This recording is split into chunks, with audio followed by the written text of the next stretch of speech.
I have quite a bit of intrusive thoughts where with every, like when there's a solar eclipse and I just say don't stare directly at it, I really want to turn around and just put this thing here into my eye and see what happens. I won't, but there's a voice in me that's curious. We should bring in a cat in here, see what happens.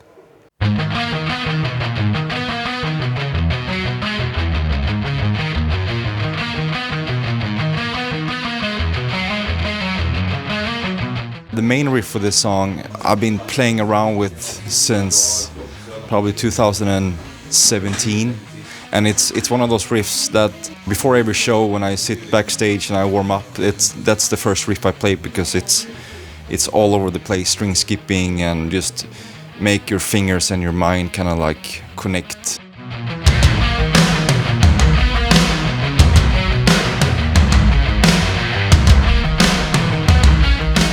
Before deciding the style for this, I did something very unusual for me, and that was watching some modern horror movies.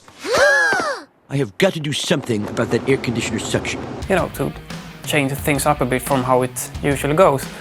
But it really struck me how uniform modern horror movies look. It's like the image is very smooth and clean, and there's tons of dynamic range and everything, so the shadows aren't like dark and scary and stuff. You can see the details in the shadows and everything. Avatar, to me, style-wise, is very different from that and has way more character and way more depth and way more... I don't know really how to explain it, but like texture in a way that's very distinct for them. When you hear one of their songs for the first time, it's like you can directly hear that it's an Avatar song, although you never know what to expect, and that's the thing that I really like about their music. So I didn't think that the clean, slick, looking like everything else at the moment style fit them at all. So I did as I usually do. I went back to the old classics, and around this time I stumbled onto the latest release of the French movie, The City of Lost Children.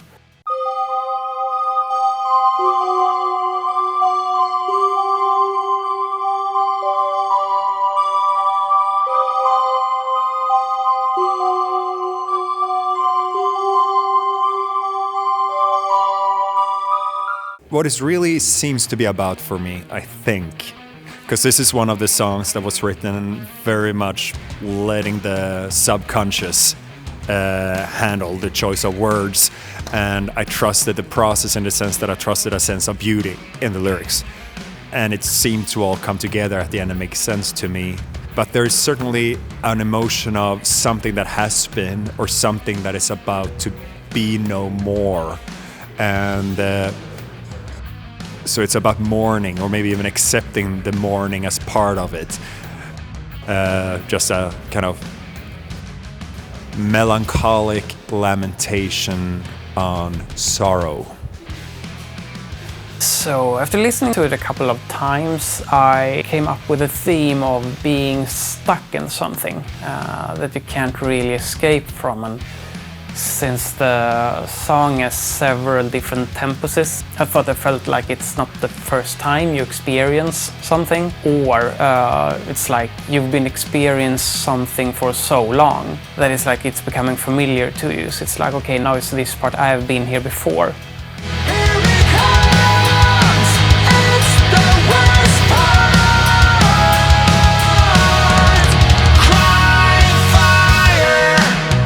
I think Crying Fire is a very visual title, so I know I needed to have some shots of actual crying over fire at some points.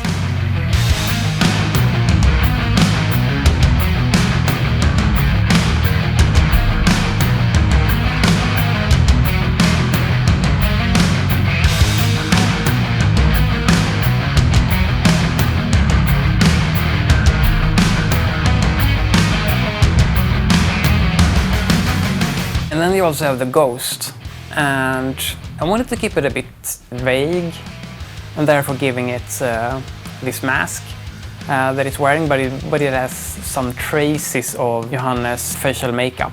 So there's obviously a connection to the band and everything the band stands for and everything that a band can stand for a person.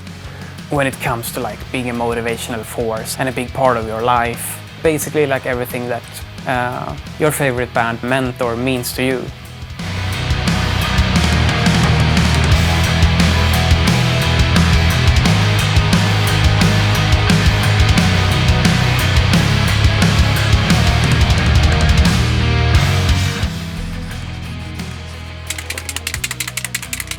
We are here doing other things. I'm not usually looking like this at the warehouse, but we're signing them all and we're gonna put them up online for you guys to just go and buy them.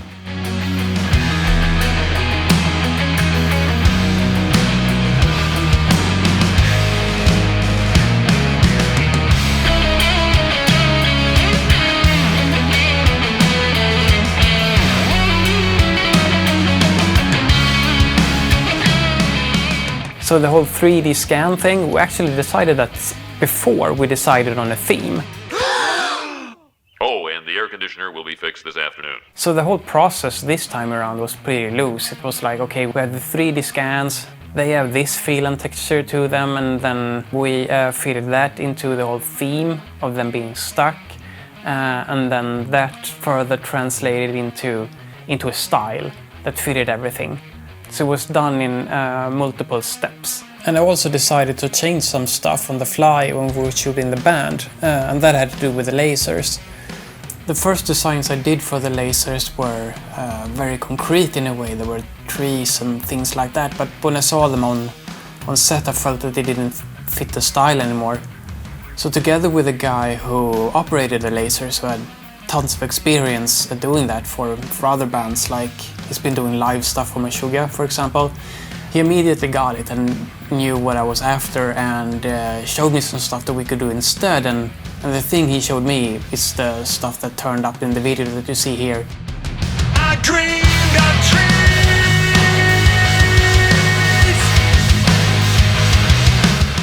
trees. It was a second video that we did very much like this. Don't Go in the Forest was also one of those videos that developed during the process. And getting to choose which way of working works best for the song, I think that's the key of it. Och låt!